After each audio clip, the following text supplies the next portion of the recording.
El día de hoy contamos con la participación del doctor Julio César Ballesteros del Olmo, quien nos dará el tema Atención de los primeros 1000 días, una cruzada que apenas comienza. El doctor Ballesteros es médico cirujano y partero egresado del Instituto Politécnico Nacional. Realizó la especialidad de pediatría en el Hospital General del Centro Médico Nacional La Raza del Instituto Mexicano del Seguro Social con diploma de pediatría por la UNAM. Tiene la maestría en ciencias por la UNAM. Estuvo al servicio de la neonatología del Hospital General Centro Médico La Raza durante 25 años, del cual fue jefe. Expresidente de la Asociación de Pediatría que trabaja para el IMSS, expresidente de la Sociedad Mexicana de Pediatría y expresidente de la Academia Mexicana de Pediatría, entre su extenso currículum. El doctor Ballesteros, muchas gracias por venir y aceptar darnos esta ponencia. Le doy la palabra para que nos exponga su tema. Muchísimas gracias, Javier Novales Castro. Te agradezco mucho la presentación. Un agradecimiento a ti y a Víctor por la invitación, a la Academia Mexicana de Pediatría, la región Centro, y por supuesto a la Academia Mexiquense de Pediatría y a la Federación Pediátrica del Centro por su apoyo en esta charla. Déjame. Ya. Vamos a compartir con ustedes una plática que pudiera ser o parecer rara, porque el concepto de primeros 1000 días de vida, aunque ya casi tiene 8 años, 9 de haberse instituido, es un término basado en muchos estudios que vienen desde los años 70s, 80s, y viene también de lo que se descubrió en la Segunda Guerra Mundial con los desnutridos nacidos en esos campos o nacidos después de haber liberado a las mamás desnutridas embarazadas, en donde se tuvieron muchos hallazgos que dieron pauta a otros muchos estudios. Atención de los primeros 1000 días de vida, una cruzada que apenas empieza, no es un término muy correcto ahora, porque no apenas empieza, la estamos continuando nosotros ya desde hace tiempo. Muchos profesores en la provincia lo están haciendo eh, por gusto. Hay lugares como Zacatecas en donde se están juntando en las escuelas por parte de los representantes políticos para darles aporte de alimentación y pláticas. Ya el año pasado se hizo una reunión de Secretaría de Salud con muchos expertos de muchas instituciones, entre médicos familiares, médicos generales, enfermeras, médicos, y se hizo para tratar de hacer un consenso de qué opinaba la gente acerca de esto. Lo rescatable de esta reunión es que hay ya entre los médicos generales, youtubers, que quedaron formalmente de darle difusión a esto para hacerlo del alcance de la gente. Yo preferiría decirle atención de los primeros 1000 días. Es un origen casi invisible. Todos probablemente lo conozcan, pero no lo manejen en su precisa dimensión como queremos o pretendemos en esta plática. Y además de que es origen casi invisible, son enfermedades reales, ya no son invisibles y que pueden hasta matar a un paciente. Mis objetivos son establecer la importancia de los primeros 1000 días de vida y que van a impactar de alguna manera en la salud del niño y del adulto. Vamos a tratar de comprender el impacto en la salud del paciente de las agresiones y alteraciones en el neurodesarrollo en los primeros 1000 días de vida y entender los mecanismos por los cuales se generan estas enfermedades tan agresivas que a veces no sabemos su origen y tratamos a las enfermedades tal como llegan. tanto en la niñez, la adolescencia y la adultez. Este tema se justifica porque los adolescentes ahí están, los niños ahí están, las madres embarazadas ahí están. Y la adolescencia, por ejemplo, que es la fase difícil del crecimiento del niño, no llega sola, llega a veces sin enfermedades, pero a veces llega con otras enfermedades agregadas en muchos órganos y sistemas, y tenemos que saber reconocerlas. Hay que saber de dónde vienen, cómo se generan, identificarlas, cómo prevenirlas y luego tratarlas. Vamos a tratar de hablar un poco sobre los primeros 1000 días de vida, por qué este concepto, un poco de historia, programación temprana, riesgos de exposición, hablar un poco sobre neurodesarrollo, fases, génesis de estas patologías, cuáles son los efectos que dan sobre la persona, los pacientes, la atención o la desatención de estos factores de riesgo, las implicaciones sobre la salud y finalmente qué podríamos hacer nosotros como médicos para resolver este problema. La programación temprana es un proceso en el cual se dan exposiciones internas y externas en el desarrollo del embarazo, que produce modificaciones en el individuo en formación que influyen claramente en sus etapas posteriores de la vida.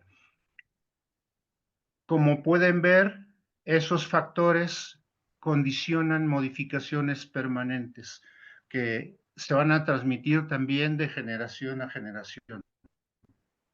¿De dónde viene el término? Pues viene de sumar los 270 días del embarazo, 365 del primer año y 365 del segundo año. Resulta que estos primeros 1000 días de vida es una etapa sumamente importante para la vida de las personas y de su núcleo familiar, porque es una ventana de enorme potencial, es en donde se generan, de acuerdo a las circunstancias de desarrollo inútero, se genera el crecimiento del niño hasta su máxima expresión en estos 2 primeros años de vida, en los cuales estos factores pueden incidir o pueden no incidir en el desarrollo de las enfermedades que estamos comentando. Si nosotros aplicamos esta receta muy fácil de amor, atención, cuidados, una buena nutrición, que la mamá haga ejercicio, cante, baile, que no tenga exposición a tóxicos ambientales o en el interior de su casa, que no fume, que no ingiera tóxicos y que le brinde todo esto al binomio para un bienestar, para la familia, para los médicos, la sociedad en su conjunto. Esto razonablemente impacta en la vida del niño, en su desarrollo. Una vez que nace, que va a la escuela, crecerá sano, aprenderá, prosperará para mejorar su condición individual, familiar, social y más tarde laboral y económica.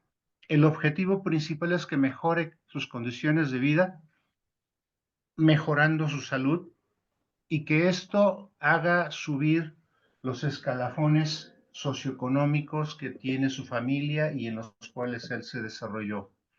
Los factores que inciden en la programación temprana ya mencionada, durante el embarazo de la madre, la mamá con sobrepeso y obesidad o el papá también, deben ser cuidados detenidamente por los médicos, incluso antes de que la mamá se presente con embarazo, porque el aumento excesivo de peso durante el embarazo también va a favorecer problemas para este bebé. La nutrición de la madre antes y después del embarazo es vital para el niño y la dieta inadecuada, la dieta incorrecta, la falta de una nutrición balanceada va a hacer que esta mamá no le dé los nutrientes suficientes al niño para este desarrollo.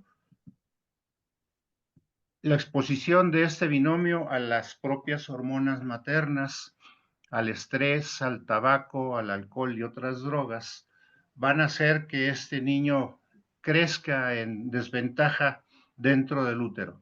Recordemos que toda condición agresiva hacia el niño condiciona estrés. Y este estrés va a hacer que se desencadenen, como vamos a ver más adelante, eh, efectos que van a hacer que este niño no crezca adecuadamente. La edad gestacional es otro problema. Si el niño crece y se provoca o tiene un nacimiento prematuro, ya el hecho de que nazca prematuro le va a conllevar problemas independientemente de la atención que le esté dando la mamá, pero sí dependiente de la madurez al nacer. Si este niño no nace suficientemente maduro, va a tener también problemas en su desarrollo y habrá que estarlo monitorizando. No olvidar que la exposición al amor es sumamente importante. ¿Por qué se menciona todo esto? Porque si la mamá no es bien alimentada o no se alimenta bien, el niño tampoco se va a alimentar bien. Y las consecuencias de esa desnutrición va a dar alta vulnerabilidad ante las enfermedades y pueden morir los pacientes.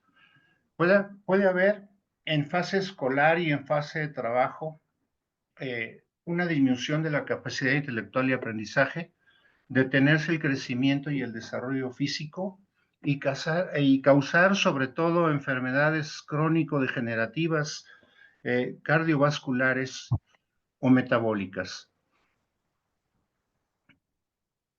Factores de impacto siempre importantes: el medio ambiente, la nutrición y la genética. No olvidar esos tres factores que van, sobre los cuales va a girar el desarrollo de este ser en formación, asociado al amor y el aprendizaje continuo que va teniendo incluso inútero.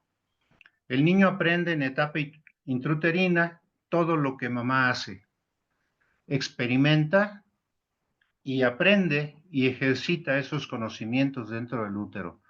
Los cuidados que recibe la mamá en este embarazo condicionan mayor o menor riesgo durante el desarrollo del niño para el neurodesarrollo, porque el neurodesarrollo determinará un buen crecimiento y desarrollo en la primera y segunda etapa de la vida, que dará como consecuencia que este niño tenga un aprovechamiento escolar favorable, un desarrollo social adecuado, que pueda salir a competir por un trabajo con una buena instrucción, una buena formación para mejorar los ingresos de la familia, superar ese estado socioeconómico y muchas veces salir del estado de pobreza en donde se desarrolla.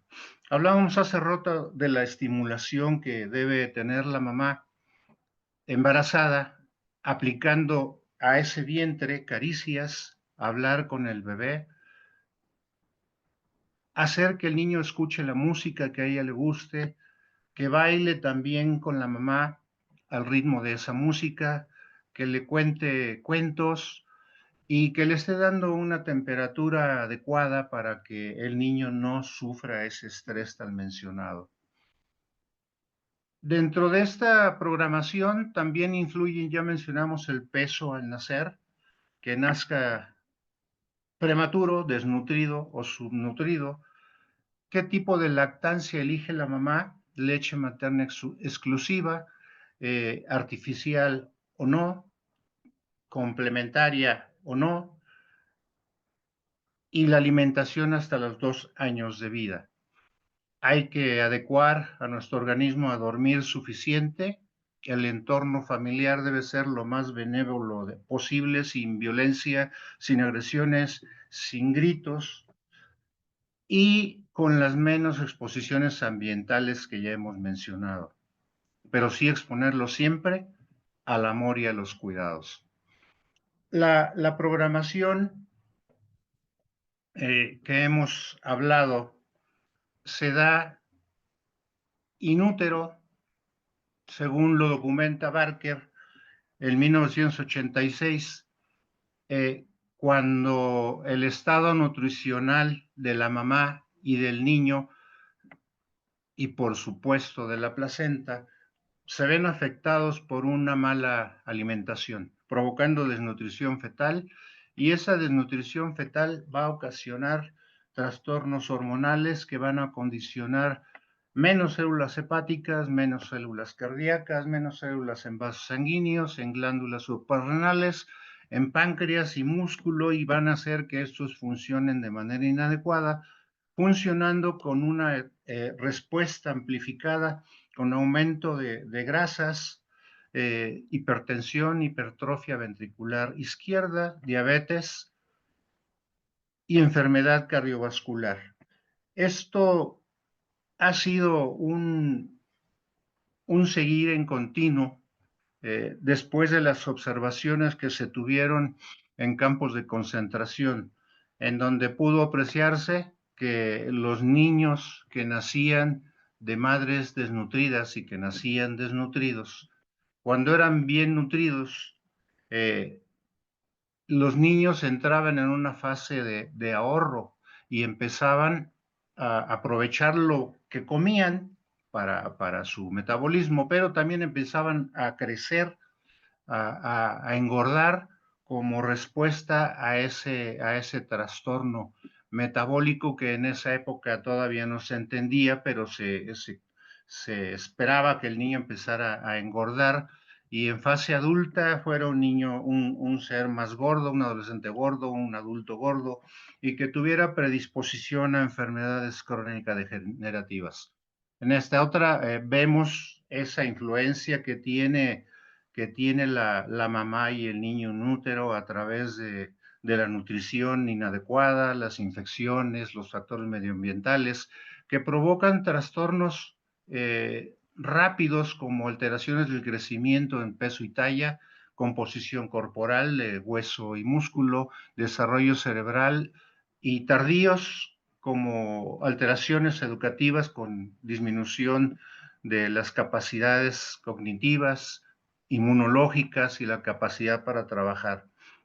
Más adelante desarrollará las enfermedades que hemos mencionado, incluso hasta cáncer, y enfermedades metabólicas en las cuales los carbohidratos, lípidos y proteínas van a tener metabolismos alterados, condicionando también enfermedades metabólicas. Wawi fue un estudioso de esta situación y avanzó mucho en el 2008 para la comprensión de este problema de programación.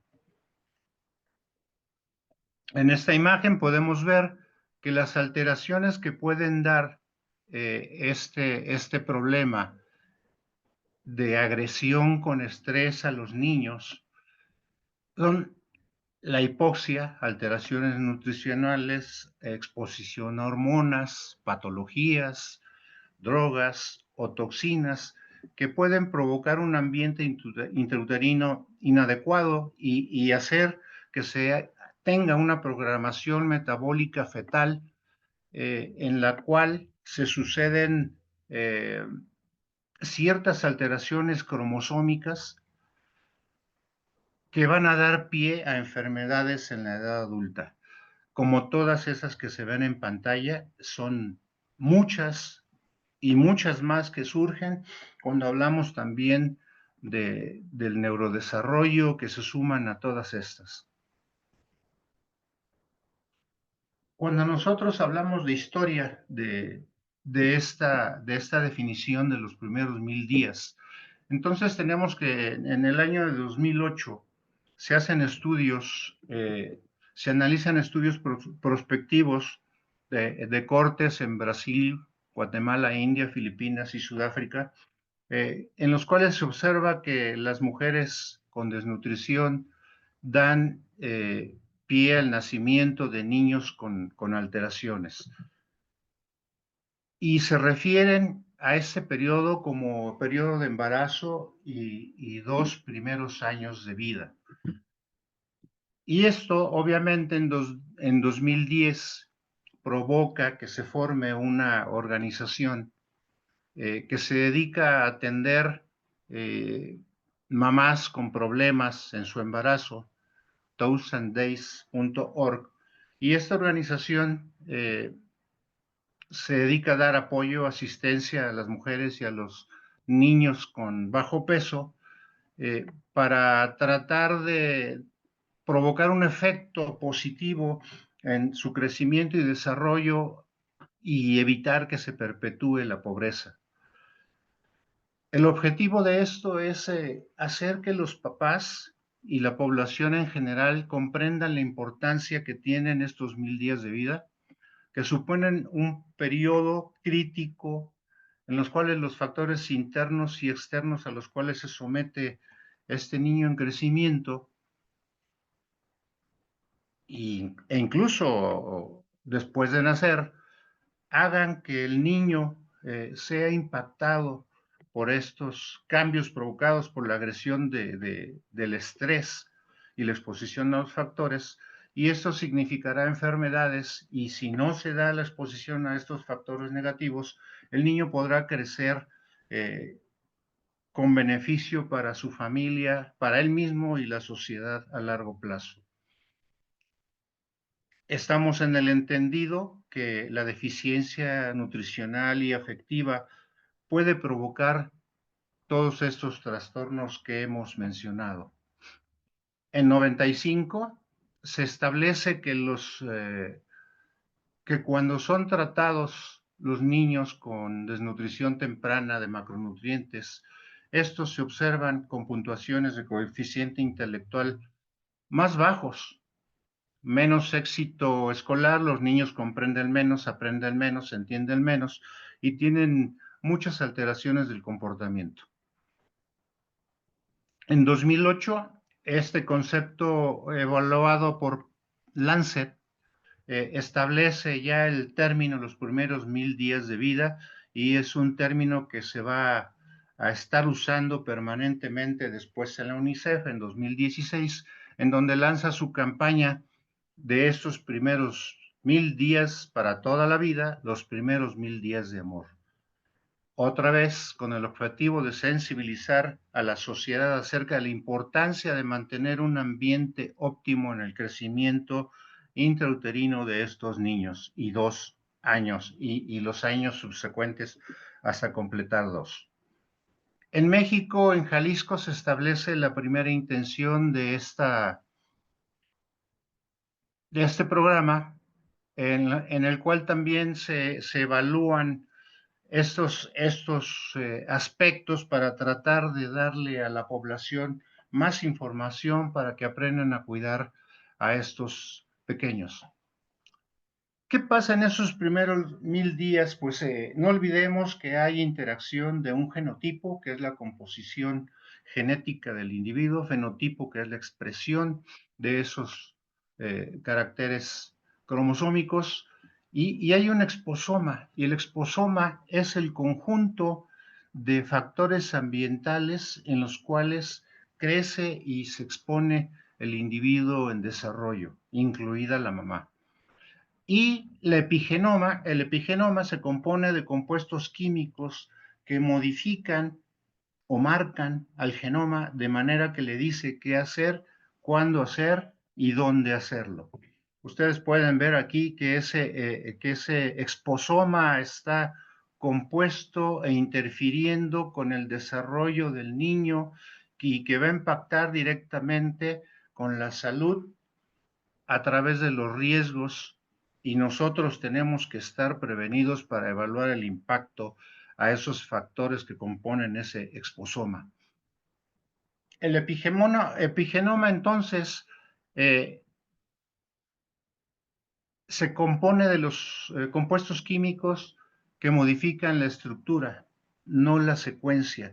Si recuerdan las cadenas helicoidales, imaginen que esto es una cadena helicoidal, en donde las ramas de cromosomas están unidos por enlaces disulfuro, proteínas, puentes disulfuro, y cuando se dan las agresiones que estresan al niño, estos puentes disulfuro se rompen y el cromosoma pierde esa distribución que tiene y se hace se desorganiza. No pierde la secuencia de cromosomas, sí pierde la estructura que tenía antes, porque los enlaces disulfuro bajo un agente reductor se rompen y se pierden esas uniones de los cromosomas y queda ese cromosoma sellado, grabado, con información específica que va a ser que guarda la información que agredió al niño y la va a guardar ahí para que en un futuro cercano, lejano, si es que se provocan esas agresiones, ya esa memoria que tiene el niño va a hacer que esas estructuras se reactiven y provoquen enfermedad en el niño. La epigenética entonces es la que se encarga de estudiar y regular la capacidad de las células para adaptarse a los estímulos externos y eh, esta nos marca en definitiva todos los cambios que sufren los pacientes sometidos a estos factores de riesgo que cambian esa estructura de los cromosomas, haciéndolos lábiles durante toda la vida y estos cambios que se generan van a ser transmitidos eh, de familia a familia o de generación a generación. ¿Y qué importancia tiene en todo esto el neurodesarrollo?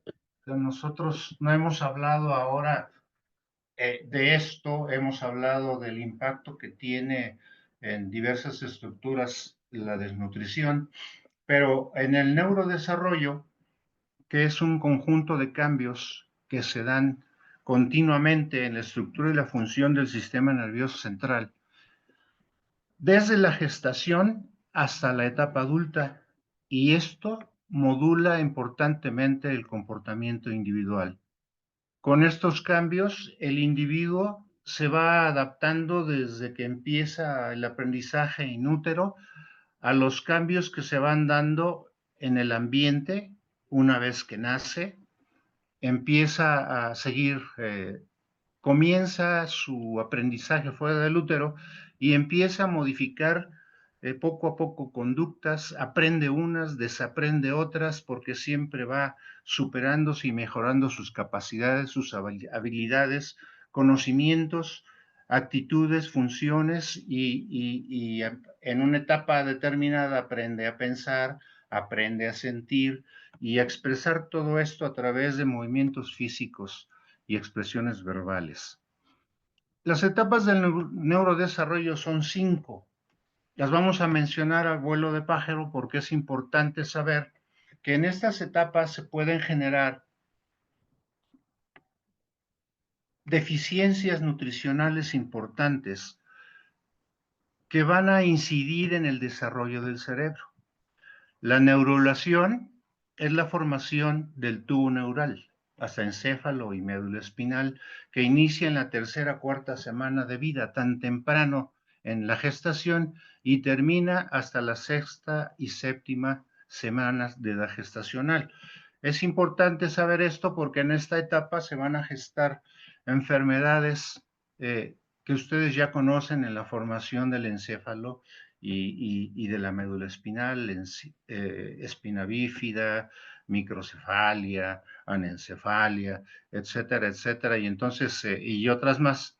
Y vamos a tener que incidir en la nutrición adecuada de estas mamás. La fase proliferativa inicia en el segundo y cuarto mes de gestación, se extiende hasta los 3 o 4 años, luego se lentifica, incrementa la conexión entre neuronas y la finalidad de esta fase proliferativa es que el precursor se transforma en neuroblasto y glioblasto y este dé a células gliales y el neuroblasto a las neuronas. También aquí pueden darse alteraciones muy importantes sobre las células gliales y neuronas y que van a dar origen a enfermedades en esta etapa. La etapa migratoria es la que se da al tercer o quinto mes de edad gestacional y termina al final del primer año de vida, en donde las células se desplazan de la superficie piel de la corteza y las neuronas empiezan a llegar a las estructuras cerebrales especializadas. Migran y se ubican en la región donde van a dar origen a las estructuras cerebrales. Y una vez dada esta migración, ya localizadas estas células, ya ubicadas, van a dar origen a las estructuras del sistema nervioso central. Y en esta etapa, desde el sexto mes de vida exuterina hasta los 2 años y continuando más allá de los 10, se da la formación de los tipos neuronales, además de la arborización para las conexiones sinápticas, para que el niño empiece a responder como responde in útero, con los movimientos, con las patadas, con los codazos, y empiece a dar manifestaciones de que es un ser en formación y sano además. La quinta etapa es la mielinización que se da en el último trimestre del embarazo hasta la edad adulta, en donde el punto máximo de formación de mielina es a los 6 años. Estos axones cubiertos de mielina regulan la conducción eléctrica y favorecen todas las funciones del individuo. Imaginen ustedes también que en esta etapa se dan alteraciones en donde la mielinización se ve alterada y entonces el niño puede desarrollar enfermedades secundarias a esto o programarse para desarrollarse en el futuro, ya en etapa adulta. En esta imagen podemos ver el proceso a través de las semanas, cómo van apareciendo las diversas funciones y estructuras cerebrales, cuándo aparecen los reflejos fetales, cuándo los órganos de los sentidos empiezan a funcionar y cuándo el cerebro triplica su peso, eh, haciendo más circunvoluciones para hacer más superficie de contacto entre las neuronas, empieza a haber mielina, pero los déficits nutricionales en estos estadios de formación van a hacer que en un momento dado se altere la formación de estas estructuras, se vaya alterando la función de estos reflejos y vaya también alterándose el crecimiento de la estructura cerebral, provocando también patologías propias y, por supuesto, la formación de mielina y de células gliales también puede dar origen a patologías. Estos déficits nutricionales afectan, por supuesto, como ya mencionamos, la diferenciación celular y disminuir en un momento dado todo el proceso de ramificación. Los micronutrientes que se deben echar mano están aquí enunciados a través de los oligoelementos y de las sustancias químicas que actúan como coenzimas, las vitaminas que son tan necesarias en la formación del cerebro. Aquí tenemos en azul cuáles son esos macronutrientes y la función. En negro no las vamos a mencionar todas, simplemente es para que ustedes se den cuenta de la importancia de cada una de esas sustancias, qué actividad tiene la acetil L-carnitina, la colina, y si estas llegan a faltar, va a haber alteración en la producción de conductores y receptores del sistema nervioso central. Aquí las vitaminas, en las funciones que provocan, las vitaminas actúan como enzimas o coenzimas en las funciones celulares, muchas funciones, 400, 600 actividades como coenzimas pueden estar desarrollando estas vitaminas y pues debemos tener esta conciencia que estas sustancias son vitales para la formación de las estructuras cerebrales. así como los minerales, fósforo, magnesio, potasio. Ven aquí síntesis de todas las estructuras proteicas del cerebro, estabilización de los productores de glucosa, síntesis de todos los ácidos grasos, proteínas, fosforilación, la transmisión neuromuscular, liberación de endorfinas, potasio, metabolismo de proteínas, etcétera, etcétera, etcétera. La importancia de todo esto radica en la formación normal de las estructuras del sistema nervioso central. Las etapas del neurodesarrollo son secuenciales y se van dando progresivamente conforme ese cerebrito va creciendo, para que en una vida postnatal todos los mecanismos funcionales estén realizados a los 5 o 7 años de vida. Posteriormente, en la pubertad, la época de oro de la plasticidad neuronal, gran poder formador y regulador sobre la base biológica del comportamiento. Esto se menciona porque el niño tiene la capacidad de aprender muchas cosas con las estructuras cerebrales que tiene y las ramificaciones dendríticas que tiene de acuerdo a su edad. Conforme va creciendo, adquiere otras funciones, aprende a balbucear, luego aprende a decir monosílabo, luego empieza a aprender a hablar, junto con eso empieza la movilidad motora, aprende a caminar y todas estas actividades que tenía en esas etapas primarias de desarrollo se van cancelando porque el niño va a dejar de balbucear, va a dejar de decir monosílabos, va a aprender a hablar y todas las neuronas que usaba para estas funciones van a ser suspendidas, como vamos a mencionar en adelante. Y entonces, se van a crear más ramificaciones que se van a encargar de las funciones que el niño va a ir desarrollando paulatinamente.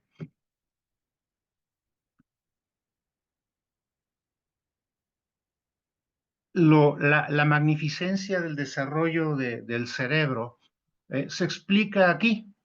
El cerebro forma 250,000 neuronas cada minuto en los 4 primeros meses de gestación. Imagínense ustedes, si se ponen a hacer cuentas no van a acabar.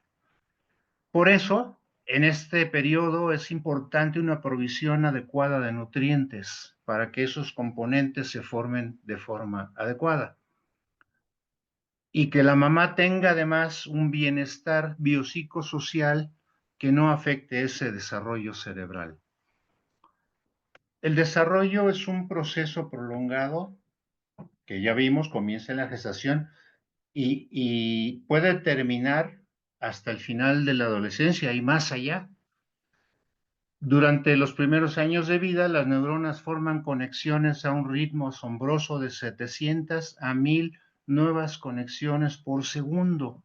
Esto nos da una idea clara de todas las funciones que el niño está desarrollando paulatinamente, día con día, para sus funciones normales.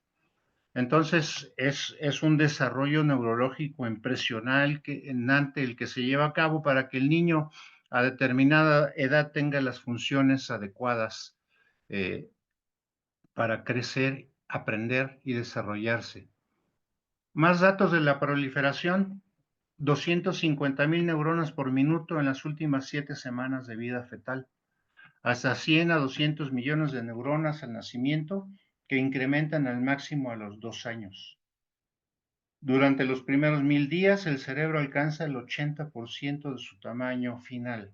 Entonces es un crecimiento fabuloso, 90% a los 6 años, que podemos comparar aquí progresivamente ese crecimiento cerebral. Hablábamos hace rato de la poda neuronal que se da cuando las funciones empiezan a caer y empiezan a darte otras nuevas. Esas neuronas son podadas para que se dé paso a ese desarrollo vertiginoso del cerebro y que puedan mantener un patrón específico cada una, dejando las sinapsis necesarias para esos momentos de desarrollo del niño. Y asimismo la arborización neuronal que se da en forma paulatina conforme el niño va creciendo, va adquiriendo más funciones, va aprendiendo más de lo que observa en la vida exterior, eh, de lo que le enseñan sus padres y luego de lo que le enseñan en la escuela. Debe suponer el desarrollo de una población cerebral adulta cercana a los 100,000 millones de neuronas, comunicándose entre ellas y cada una con más de 1,000 de otras neuronas, lo que genera alrededor de 60 billones de conexiones neuronales o sinapsis. Hablar de 60 millones, billones de conexiones neuronales es hablar de una friolera de 60 millones de millón. Entonces es una barbaridad el poder de crecimiento que tiene nuestro cerebro. ¿Qué podemos ver en esta imagen? La poda sináptica entonces es cerrar conexiones que ya no se usan, que quedan disfuncionales, porque el cerebro del niño va a formar nuevas conexiones sinápticas y va a seguir formando nuevas, reorganizando y podando otras que ya no se usan.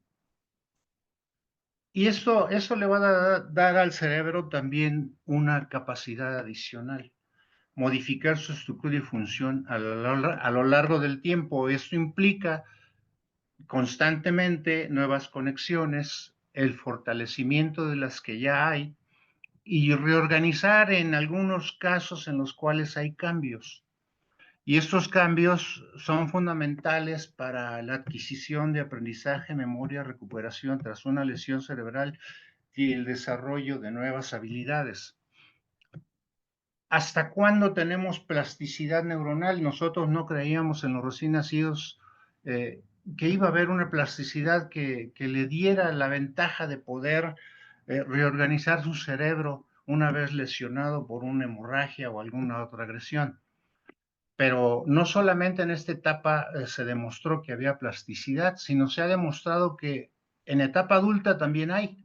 Y puede haber plasticidad cerebral hasta más allá de los 90 años, con neoformación y regeneración neuronal que se ha demostrado en pacientes que son operados, en los cuales hay pérdida de material encefálico y los pacientes tienen esa capacidad. Imaginen ustedes una persona de 35 años que sufre un asalto, le dan un balazo en la cabeza, la mandan a la...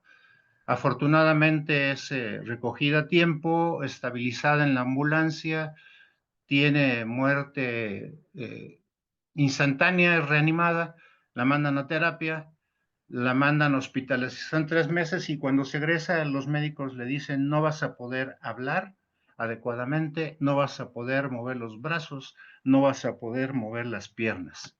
Pues esa personita hoy a los 38 años es una persona que se desempeña como jefa de servicio en un hospital, como enfermera, y, y pues se ha podido desarrollar y está tomando cursos de capacitación para escalafonear y pues es una muestra clara de lo que es la plasticidad cerebral en el adulto.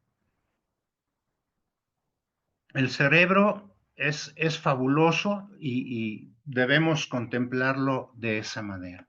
¿Cuál es el costo metabólico de este neurodesarrollo? Pues que el cerebro consume el 60% de toda la energía que le llega, porcentaje mucho mayor que en otras especies. En el primer trimestre, como ya mencionamos, requiere gran cantidad de glucosa, de micronutrientes, para el desarrollo tan vertiginoso que tiene.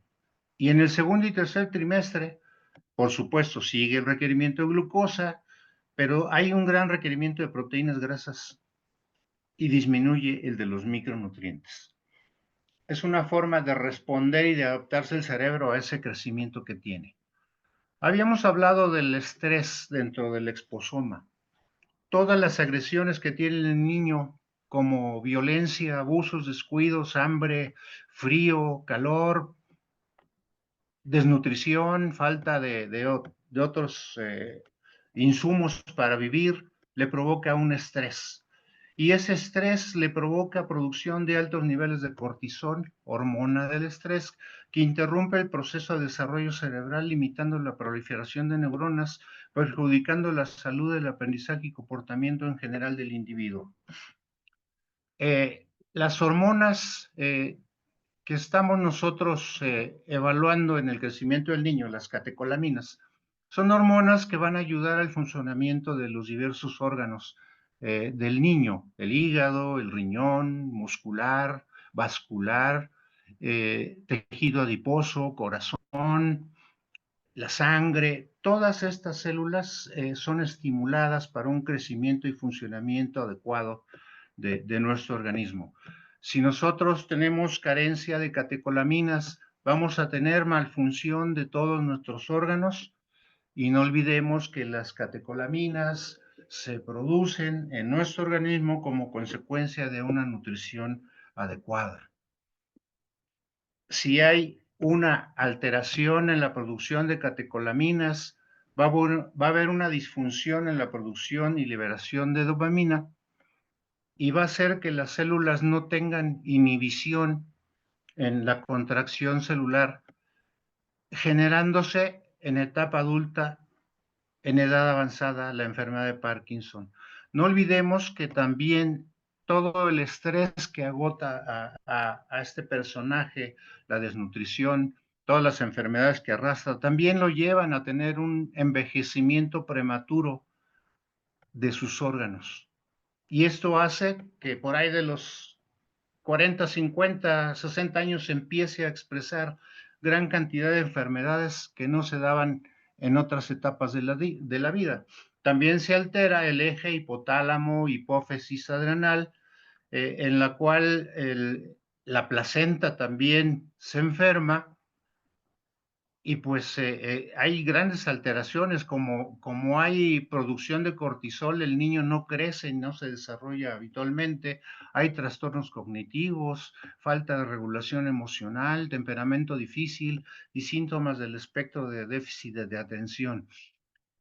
Recordemos que todas estas manifestaciones se dan en etapa preescolar, escolar, eh, en la prepa, en la profesional, y se arrastran más allá en etapa adulta, como consecuencia de los trastornos que se dieron en la gestación.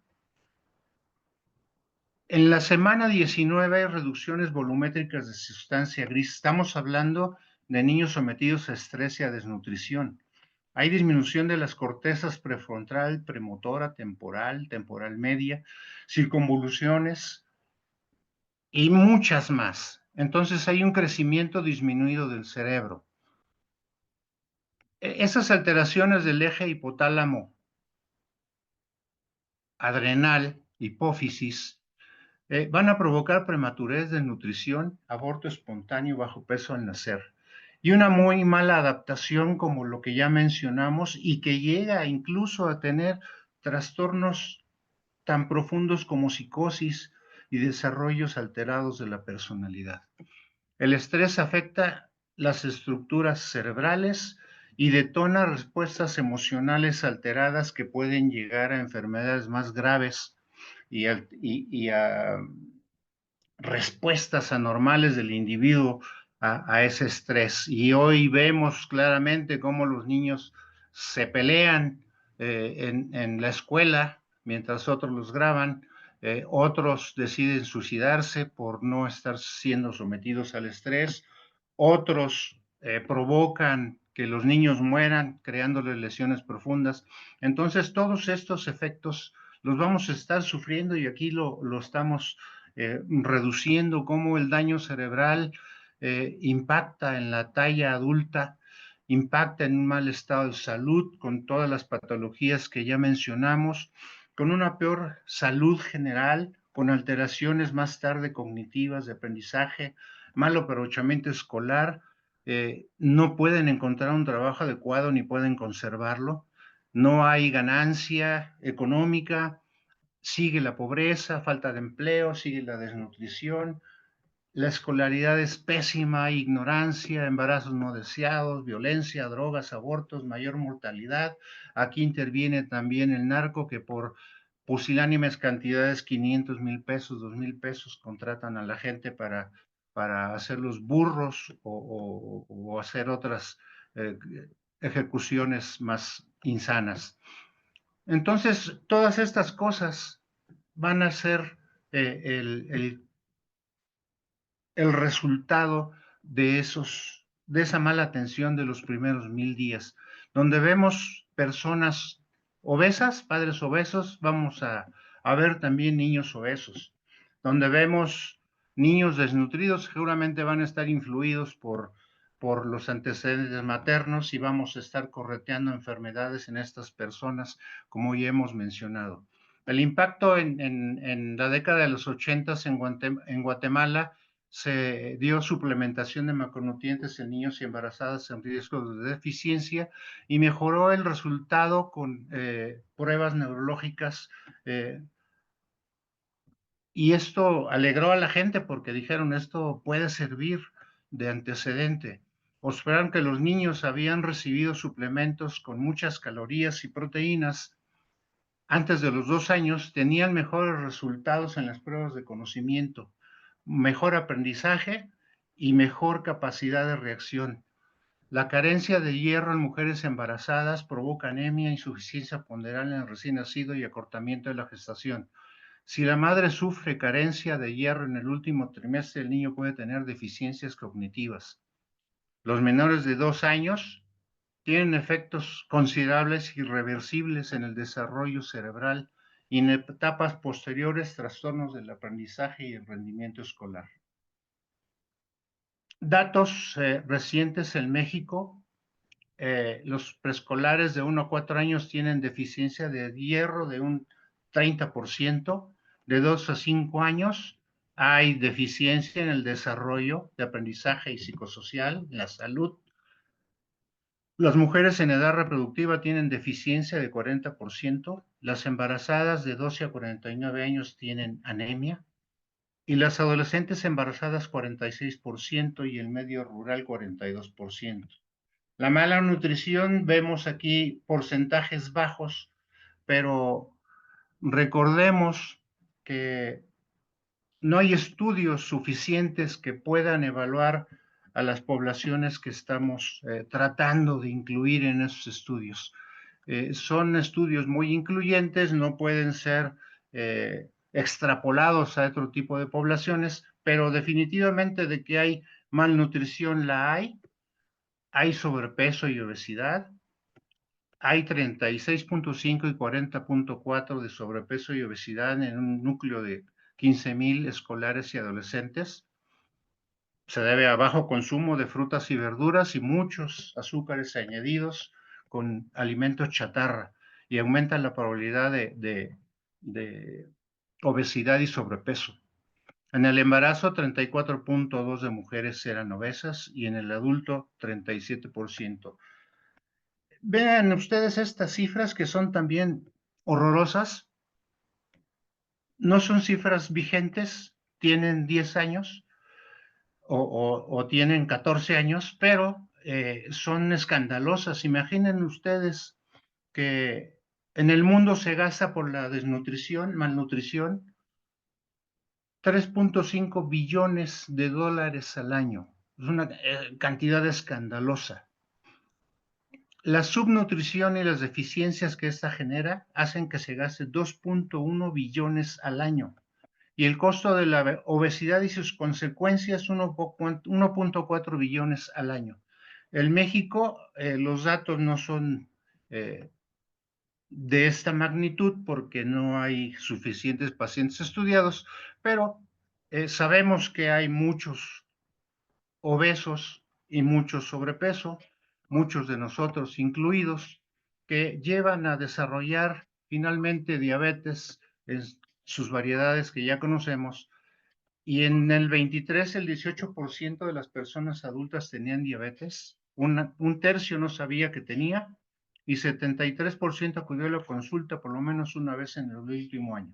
Y por esta razón, pues se hacen crónicos, mal controlados, y solo el 26% tenía la enfermedad bajo control. La hipertensión es un reflejo similar, 30% tenían hipertensión, 43% lo sabía, 57% con tratamiento farmacológico tenía valores de tensión normal. La obesidad cuesta mucho dinero y muchas muertes. Provoca presión alta, altos niveles de colesterol, infartos, diabetes, problemas de articulaciones, osteoartritis, muerte súbita, problemas respiratorios. La apnea del sueño es un problema muy socorrido en gran parte de la población. Efectos psicosociales como los que ya mencionamos, que no son que aparezcan súbitamente porque sí. Esa es una gráfica vieja que nos simplifica la anemia a edad temprana, cómo se afecta el desarrollo cognitivo en niños empobrecidos. Los niños que están con hierro normal son estos, son de bajo riesgo. Los niños que tienen hierro normal son estos y son de alto riesgo porque son sometidos a un ambiente fuera de familia. Y entonces las pruebas cognitivas dan resultados bajos. Y los niños que son definitivamente deficientes de hierro con alto riesgo dan respuestas cognitivas muy alteradas. Aquí vemos la capacidad del aprendizaje de las palabras cuando los niños son cuidados por una familia, con papá y mamá, tal vez con hermanos, son sometidos a una buena interacción, son capaces de estar desarrollando palabras tempranamente a comparación de los niños que no articulan palabras o muy pocas cuando son criados en orfanatos.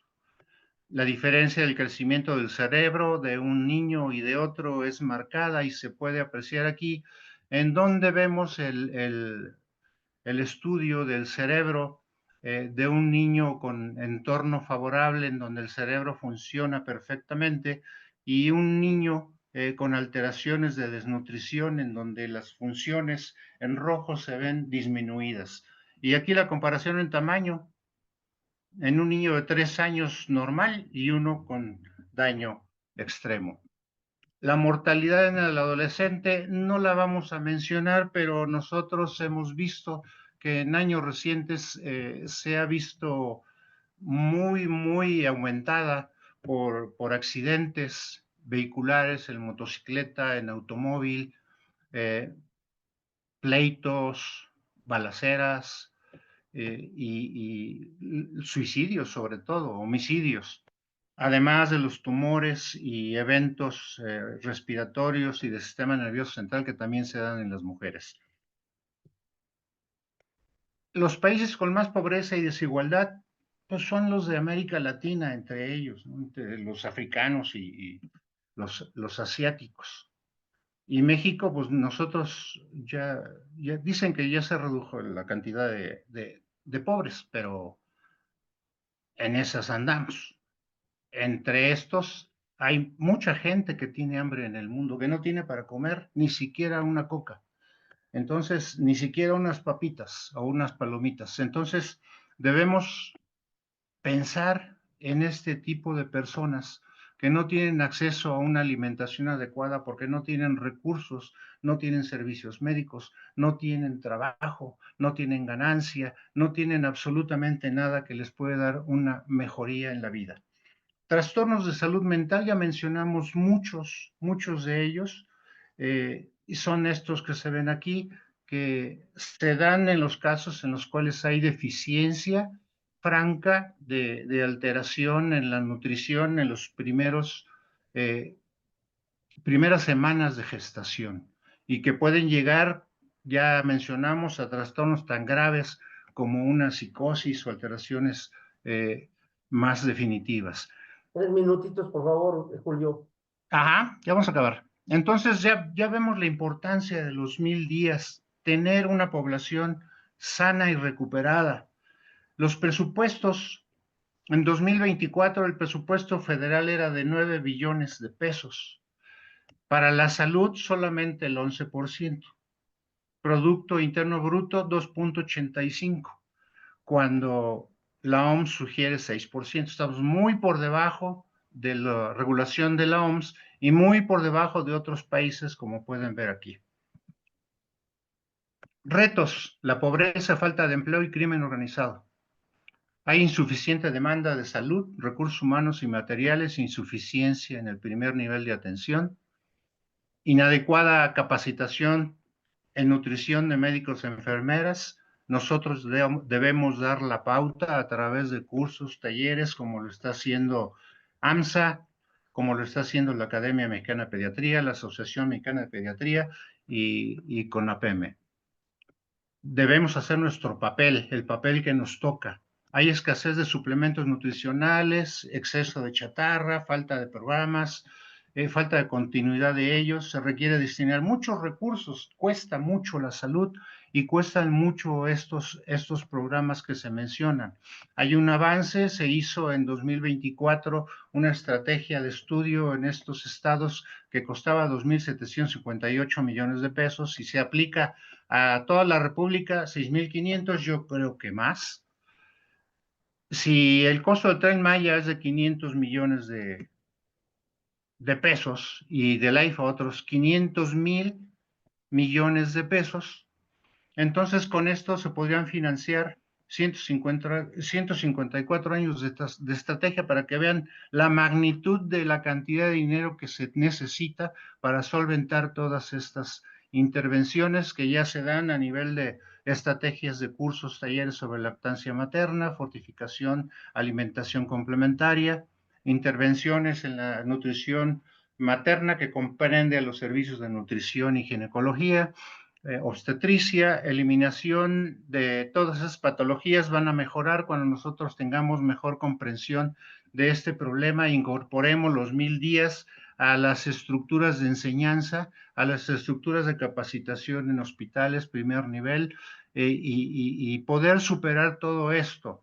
La recomendación es que el gobierno haga el papel que tiene que desarrollar, que nosotros hagamos nuestro papel educando, reeducando, estableciendo estrategias para capacitar más y más gente de las 1,000 maneras posibles para poder hacer una población sana.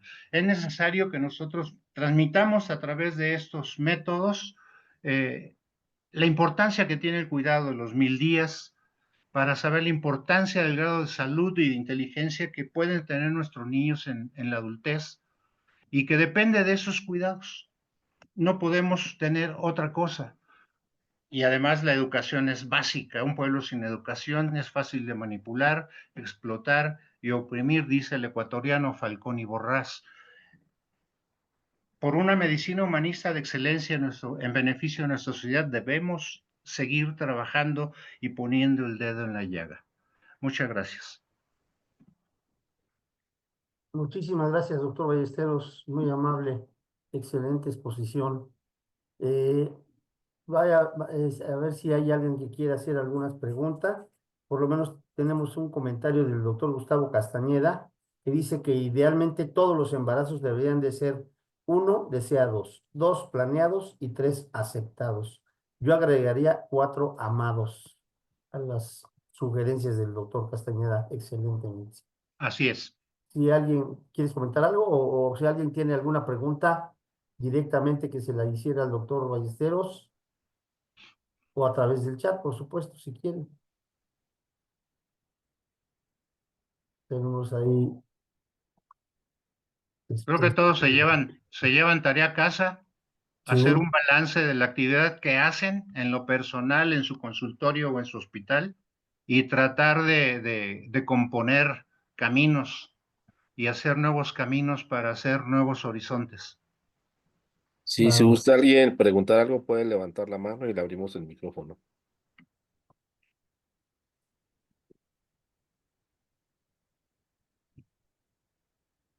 Parece que no hay preguntas. Ya también es muy tarde. Bueno, pues si no hay más preguntas, le damos las gracias por su asistencia a todos ustedes, al doctor Ballesteros por su excelente exposición, al doctor Víctor Manuel Gutiérrez, que nos está ayudando muchísimo con todo lo técnico de abrir el Zoom y estar pendiente de que entren y todo esto. Y hasta ahorita, pues tuvimos una participación de 73 personas en esta sesión, muchos de los estados, Toluca, Tabasco, Atlacomulco, Monterrey, Estado de México, Atlisco, Puebla, Oaxaca, entre otros. Les damos las gracias por esta asistencia y les recordamos que continuamos cada último martes de cada mes a las 9 p.m. con otros temas muy interesantes. Ojalá nos honren con su presencia con las siguientes sesiones en nuestros programas de la Academia Mexicana de Pediatría. Gracias a todos y que tengan muy buena noche. Buenas noches. Buenas noches, Julio. Buenas noches a todos. Muchas gracias. Buenas noches, que estén muy bien. Pues buena exposición, Julio. Muy bien, gracias. Gracias, mi amigo. Muy amable. Pues hay que estar al pie del cañón. Sí, sí, por supuesto. No hay